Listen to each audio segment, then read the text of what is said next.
Olá, meninos e meninas. Nós vamos continuar o nosso assunto de sociologia no nosso livro, a partir da página 45 até a página, o início da página 48, ok?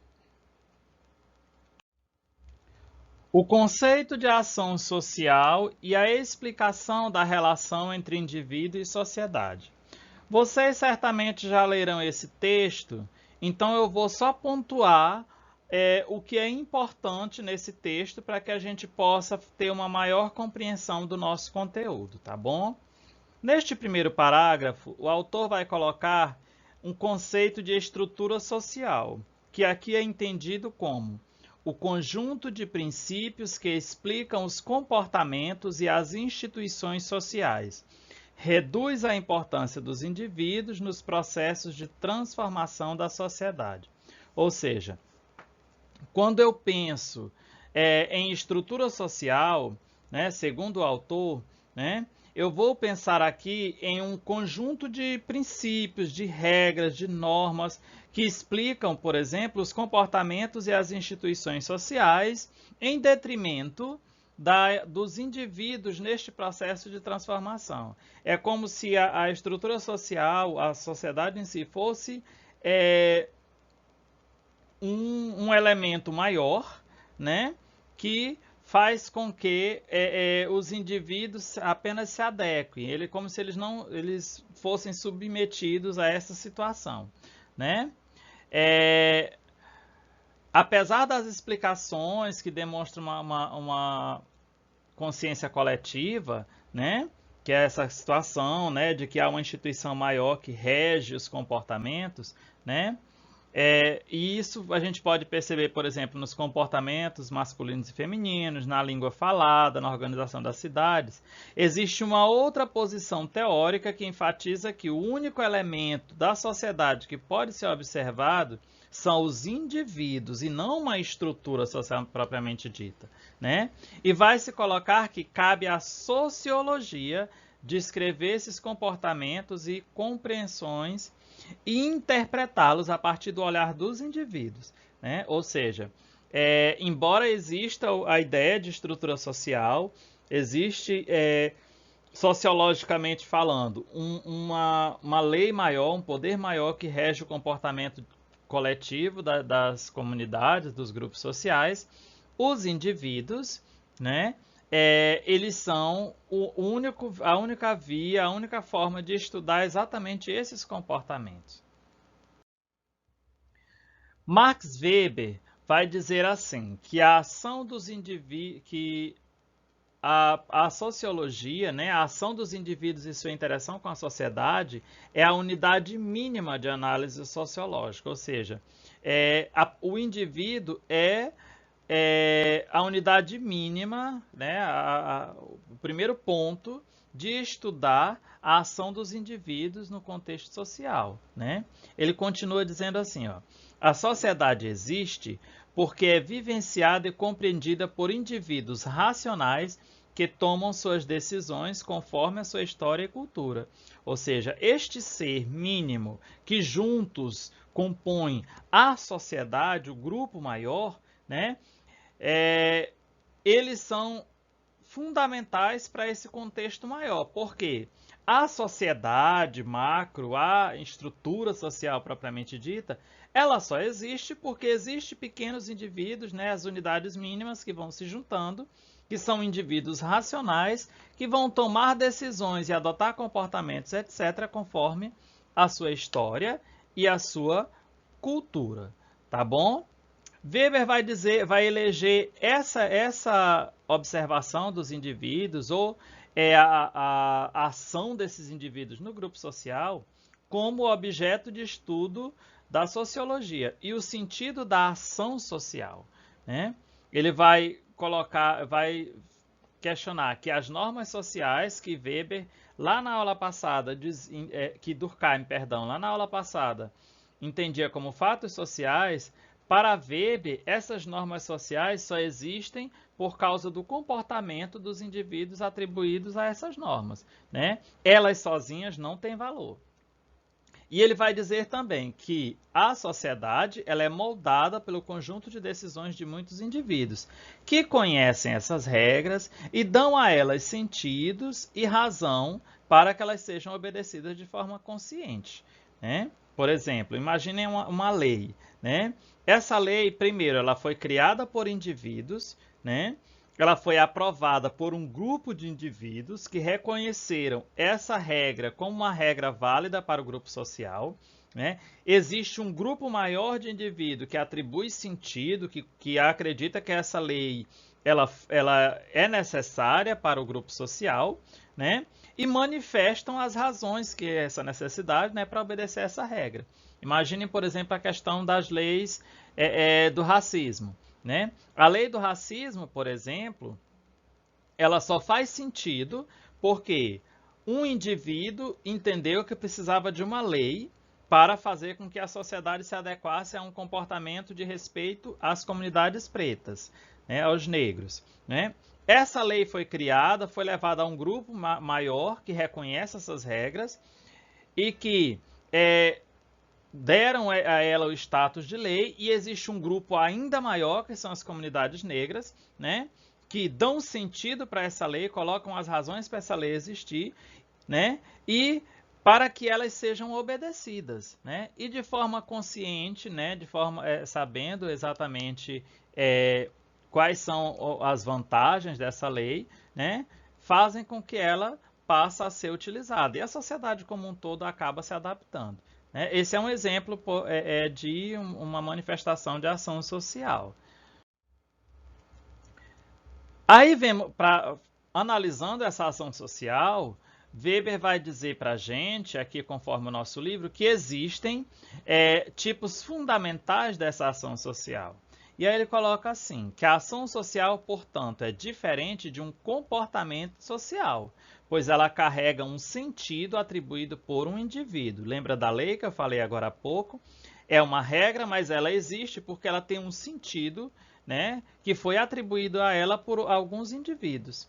E aí, quando se pensa a construção dessa teoria de ação social, né, segundo o autor do nosso livro, nós vamos perceber que a observação da realidade levou à identificação de 4 tipos fundamentais de ação social, que é a ação social tradicional, a ação social afetiva, a ação social racional orientada a valores e a ação social racional orientada para fins.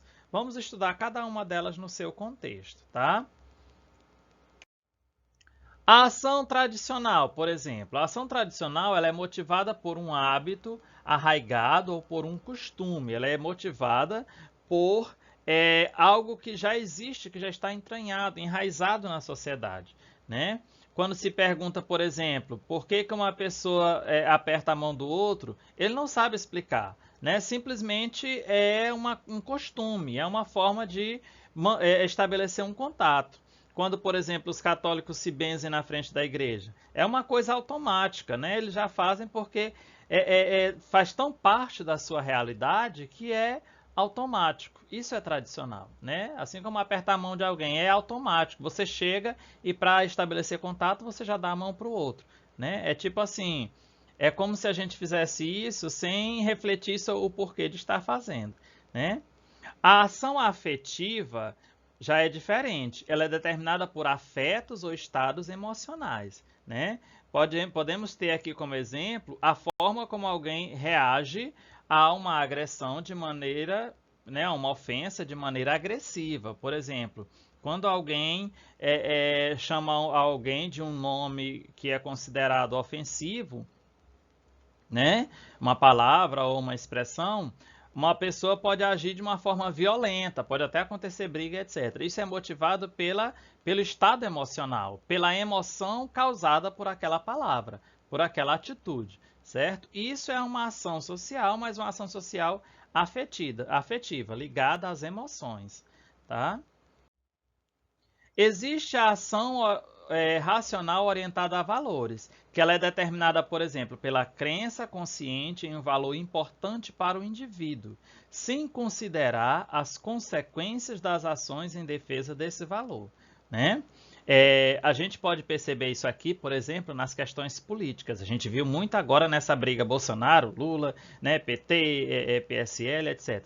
A gente percebe que ambos os grupos, né, eles defendem com unhas e dentes as suas ideias, né, e ao mesmo tempo que eles defendem, eles atacam as outras, né? É assim, não quer ser atacado, mas ataca, né? Observem que aqui nós temos uma ação que é pensada, as pessoas que fazem isso, elas sabem o que estão fazendo, têm consciência, né? Mas não abre mão da forma que essa ação pode ser sentida como prejudicial para o outro, né? E continua fazendo. Então, isso só acontece porque tem um valor ali que é ligado a esta ação, né? Tem uma crença de que está se defendendo a coisa correta, né? E para defender esta coisa correta, passa-se por cima de qualquer um, né? É complicado esse tipo de conceito, mas é uma ação social, né? Que carece de estudos. E tem a ação racional orientada a fins, que é aquela determinada pelo cálculo racional que se estabelece fins e objetivos e se organiza os meios necessários para alcançá-la, né? Por exemplo, quando um aluno quer ser aprovado no vestibular, o aluno estabelece metas, ele se organiza, ele faz toda uma programação para estudar, se dedica, sacrifica algumas festas, etc., porque a meta dele é passar no vestibular, certo? Isso é uma ação racional orientada para um fim, ou seja, é uma ação pensada que você está fazendo de forma consciente, que você tem um objetivo, certo?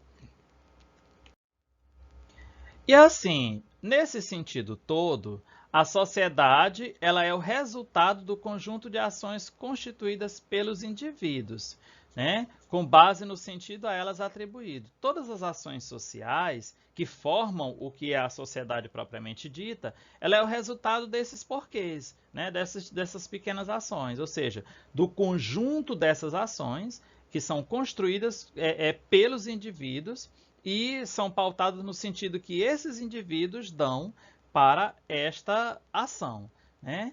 Aí, como diz esse quadrinho aqui embaixo, em outras palavras, a sociedade não existe como um fim em si mesmo, ou como uma estrutura, como dizia lá no início da nossa aula, que se organiza independente da consciência subjetiva de quem está ali, né? Mas como uma expressão histórica dos valores e da racionalidade dos indivíduos. Certo? Ou seja, a sociedade, na verdade, ela é uma expressão histórica daquilo que os indivíduos acreditam, daquilo que eles fazem, da forma como eles reagem a determinadas situações, etc.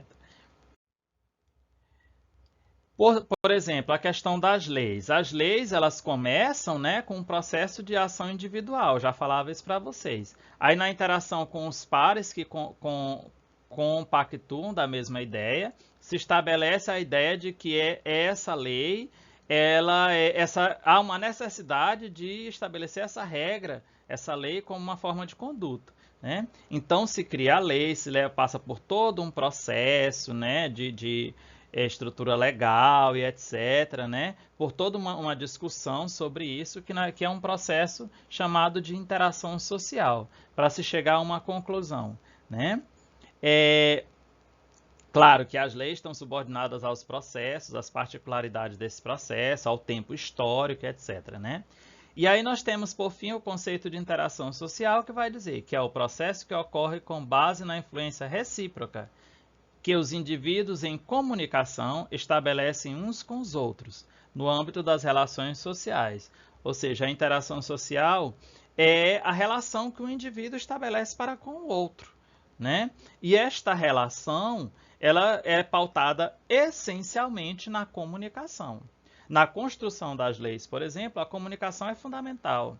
É fundamental para comunicar a ideia, é fundamental para defender o porquê dessa lei e é fundamental para fazer essa lei acontecer, para fazer com que ela, depois de aprovada, ela funcione. Isso só vai acontecer no processo de interação.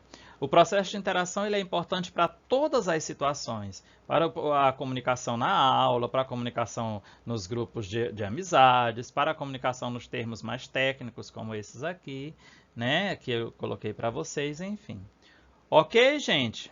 Basicamente, essa é a nossa interação da aula de hoje, tá? De sociologia. Aqui nós temos a referência do nosso livro e agora vocês vão para a atividade orientada com o professor, ok?